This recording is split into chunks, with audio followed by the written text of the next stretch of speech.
Okay, hari ni kita dekat Vision Motorsports kerana Vision Motorsports ada charger free. Terima kasih Vision Motorsports for the free electricity. Hari ni kita tengah test drive Hyundai Kona Electric. Yang ni versi light. Versi light maksudnya 50 kW lah.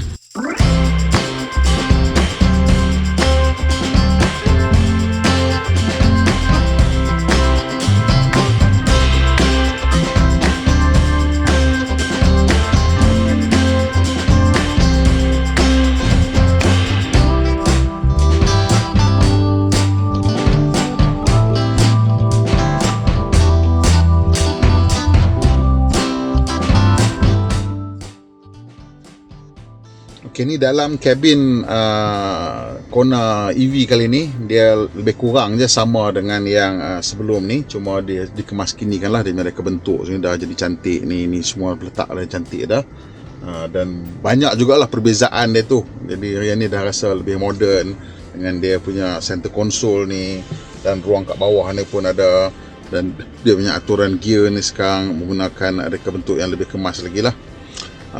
Kalau kita tengok kereta ni sebenarnya ialah kereta daripada Hertz Rental lah. So dia orang ada sewa kereta ni. Kalau you nak, you boleh sewa kereta ni daripada Hertz.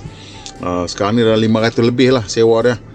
Ada juga kadang-kadang dia bagi diskaun. So saya tak tahulah berapa boleh dapat. Yang ini saya sebenarnya pergi dengan Zeva, Zero Emission Vehicle Association. So dia orang sewa kereta ni pasal dia orang nak datang ke Melaka. Dia ajak saya sekali, so saya kata okey lah, dapat charge. So dia datang dengan kad charge EV, di mana kita boleh pergi charge kereta ni lah dekat mana-mana yang ada charge EV punya charger. Jadi awak kena masuk dalam charge EV punya app dan carilah charger yang terdekat dengan apa. Kalau nak pakai yang charge EV nya lah, kalau tak mau pakai charge EV punya charger, boleh saja pakai charger yang lain, yang as long as dia CCS type 2 lah. Jadi kat steering tengah ni, kalau kita tengok mula-mula sekali, kita tekan home dulu. So ni dia punya home display dia. So kalau ini nak connecting ke apa benda ke, ni untuk bateri, kita tekan. So dia tunjuklah maklumat-maklumat mengenai bateri lah. Sekarang ni bateri tinggal 19%. Charge limit dia boleh pergi sampai 100% lah. Kadang-kadang dia orang limit pergi 80% dan sebagainya. Tapi yang ni dia biarkan 100% lah.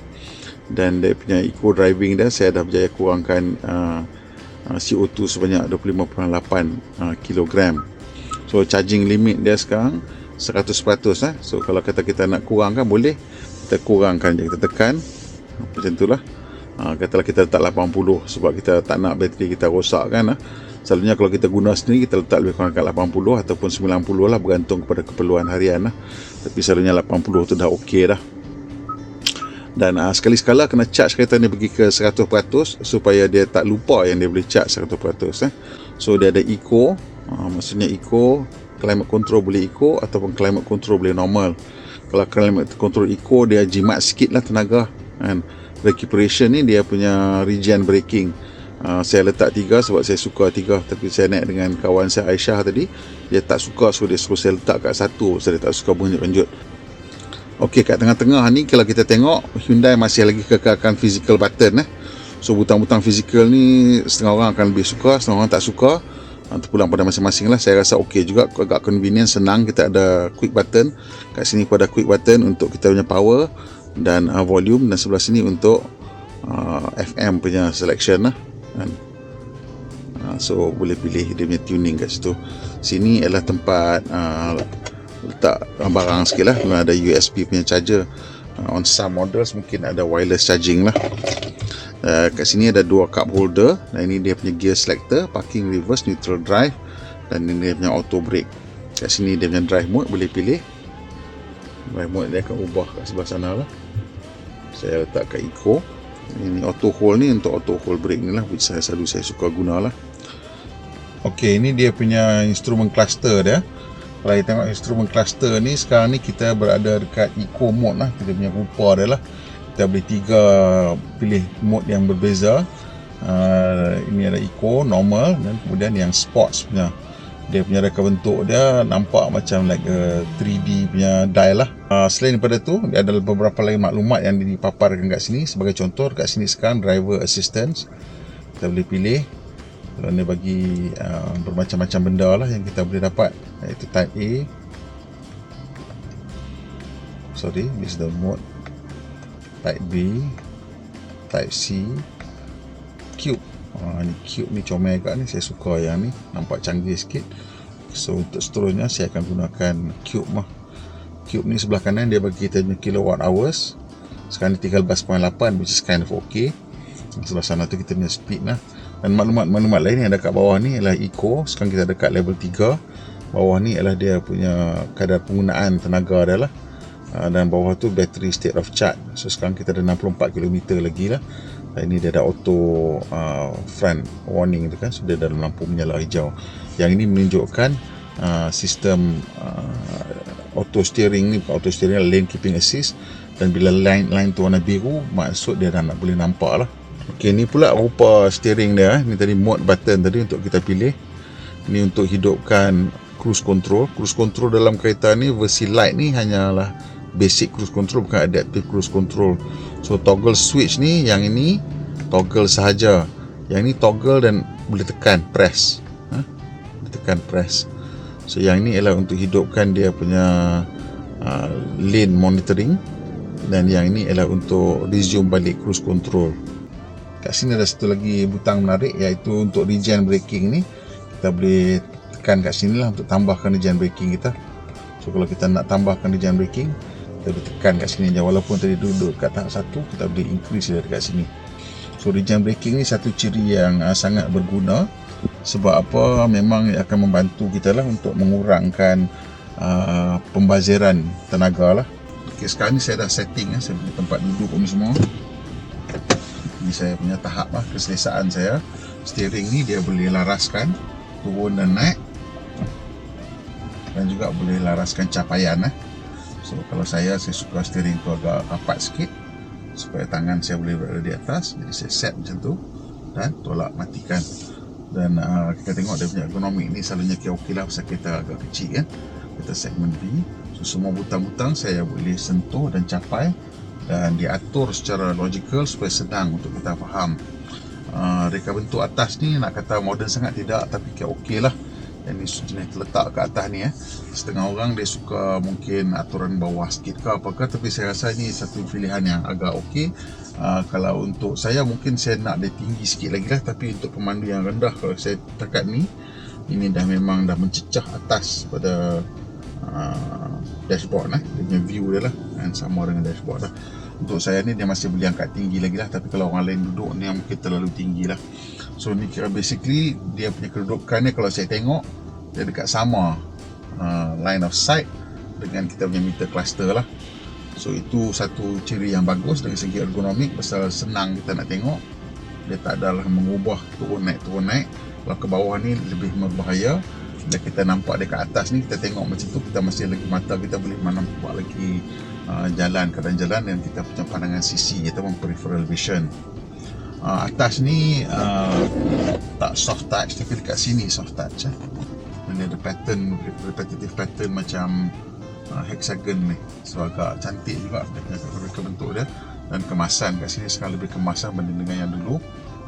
Dia ada macam kemasan berwarna logam, yang dalam ni nampak macam logam, yang luar ni macam plastik bercat logam. Dan kemasan ini dia punya aircon vent ni pun agak okey lah kan. Dia agak complicated juga, maksudnya dia punya lubang kat luar ni masih lagi lubang angin, tapi dekat dalam ni hanya dia punya tempat kawalan turun naik dia lah.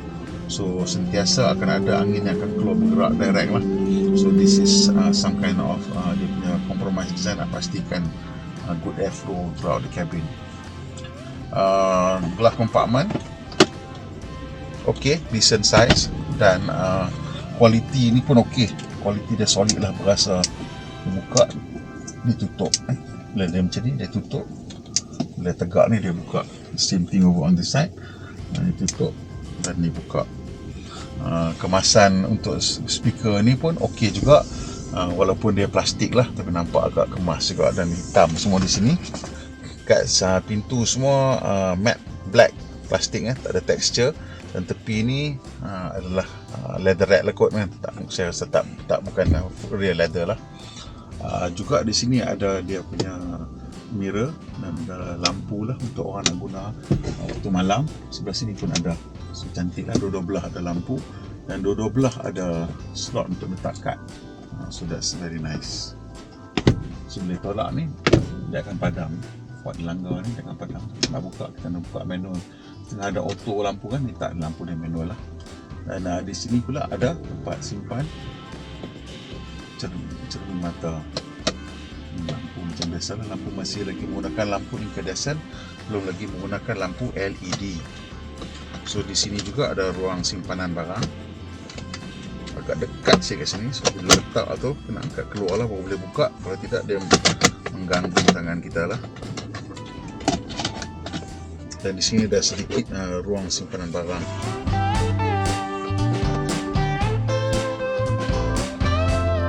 Nampak baju lain lah, tak apa, memang hari pun dah lain dah, baru tukar baju, buat tempat belakang pula lah. So tempat duduk belakang ni kira untuk sebuah SUV compact ni kira okey lah. Ini tempat belakang tu, depan ni dah memang cukup selesa untuk saya sendiri. Saya dah set bagi keselesaan maksimum saya lah. Dan tengok kat belakang ni masih lagi ada ruang lagi, tak banyak, ada 2 jari untuk saya 5 kaki 11. Dan kat bawah ni saya dah turun dengan kursi habis, boleh masuk sikit lah kaki. Kalau pakai kasut boleh masuk lah, kasut kaki orang ni, dan dia ada padding. So bila ada padding tu okey lah, selesa jugalah. Dan dia punya armrest, tingkap semua tu tak sempit sangat. Dan saya suka dalam dia warna putih, jadi bila kereta dalam warna putih rasa lapang. Roof liner warna putih, seat warna putih, memang cantik lah. Dan ini of course kereta sewa daripada Hertz lah, dan Hertz pilih warna putih. So tak harap-harap dia tak cepat potong lah, nampak macam yalah, kena jagalah sikit kan lah. Dan kedudukan belakang ni pun agak selesa, armrest tengah dan kiri. Dia tinggi dah lebih kurang sama, so memang okey, tak ada masalah. Ruang kepala ada 2 jari, 3 jari lagi lah kat atas kepala saya. Dan ada head restraint yang kita boleh laraskan lah, untuk keselamatan kita ni paling tinggi lah. Okey, dia ada kat tengah-tengah kepala saya, so ini cukup elok lah untuk saya.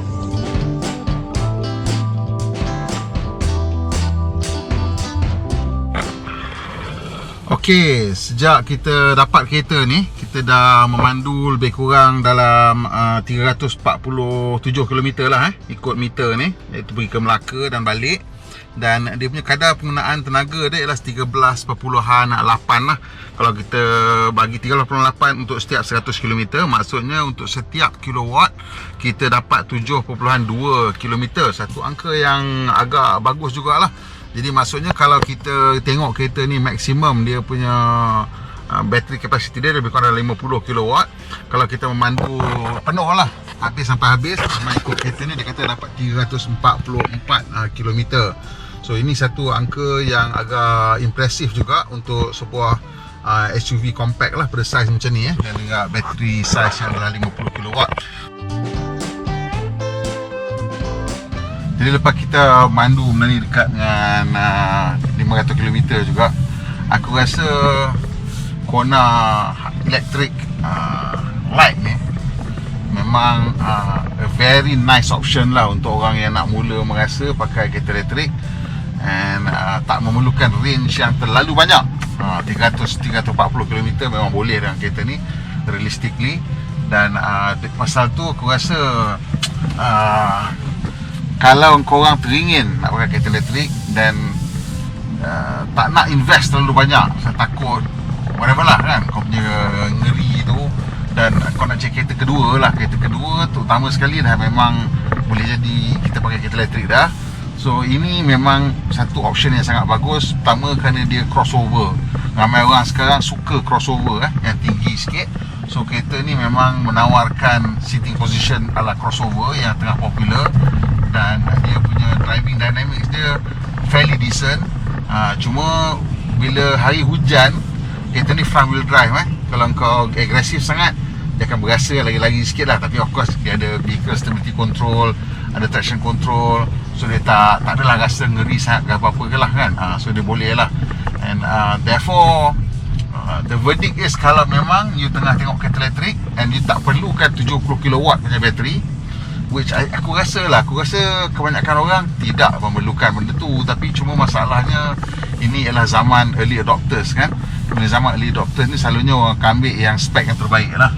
Dan itulah sebab kenapa yang versi 50 kW ni agak kurang popular sikit lah di antara mereka-mereka yang nak beli kereta elektrik ni.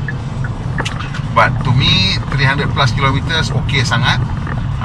Kalau kata setengah orang dalam mind dia kata, oh tapi kalau kenapa hybrid boleh pergi 600 km, 700 km, kalau ICE biasalah 400 lebih tu biasa, macam downgrade. Well, okey lah kalau aku tengok daripada expect tu mungkin kita kata downgrade lah. Tapi to me kita tengok kereta ni, dia senyap dia, refinement dia, dan bila infrastruktur dah banyak nanti memang sangat-sangat sedap lah kita bawa dia kan. Buat masa ni sebab infrastruktur charging tu tak begitu banyak, jadi akan jadi susah lah untuk orang boleh terima kereta elektrik ni sebagai kereta kegunaan harian, kecuali untuk sebagai kereta kedua lah. Okay, itu saja aku punya komen tentang Hyundai Kona elektrik ni. Kalau kau tanya aku, still a thumbs up, sebab dia punya refinement level, senyap dia, kita tadi sampai lebih sikit pada speed limit lah. Masih tak banyak sangat wind noise, road noise pun quite okay, quite well control. Taklah rasa macam bising sangat. Of course kita akan lebih rasa bunyi jalan tu, tapi taklah bising sangat. And overall dia punya fuel consumption ataupun energy consumption dia ni dah tinggi, sebab tadi bawa macam ribut, nak balik cepat, nak pulang balik kereta. Tapi secara keseluruhan kereta ni menggunakan lebih kurang dalam 7.2